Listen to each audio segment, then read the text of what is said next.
நெகிழி அல்லது பிளாஸ்டிக் என்பது ஒரு பொருள் ஏதாவது ஒரு நிலையில் இளகிய நிலையில் இருந்து பின்னர் இறுதி இடைநிலையை அடைவதற்கு குறிக்கும் சொல்லாகும். வார்க்கத்தக்க ஒரு பொருள் என்னும் பொருள் தரும் பிளாஸ்டிகோஸ் என்ற கிரேக்க சொல்லிலிருந்து பிளாஸ்டிக் என்ற சொல் உருவானது. நெகிழி என்னும் பொருளானது பிசைவு கொள்ளும் பொருளாகும்.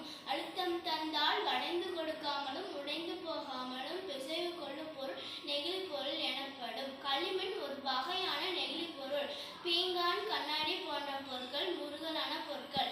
அவை வளைந்து கொடுக்காமல் உடைந்து விட்டும் இரும்பு எஃகோ வெப்பநிலையில் வளைந்து அவை மீண்டும் தான் நிலையில் எய்தும்.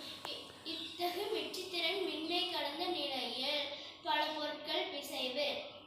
நம் நெகிழியை பயன்படுத்திவிட்டு வீதியில் எரியப்படும் நெகிழி குப்பைகள் பெருமழை பெய்து ஆற்றில் கலக்குகிறது. ஆறுகள் அதை கொண்டு வந்து கடலில் சேர்ப்பதால் இந்த நெகிழிப்பை உட்டுக்கொண்டு ஒரு ஆண்டுகளுக்கு பல லட்ச திமிங்கலம், சீல் போன்ற கடல்வாழ் உயிரினம் 10 லட்சம் பறவை இறப்பதாக ஆய்வுகள் தெரிவித்துள்ளன. குளங்கள், ஏரிகள், ஆறுகள் என எல்லா நீர்வளமும் இந்த நெகிழிப்பையால் கடுமையாக மாசடைந்து உள்ளதால் இந்நீரில் உள்ள உயிர்வாழ் உயிரினங்கள், மனிதர்கள் கடும் பாதுகாப்பிற்கு உள்ளாகிறார்கள்.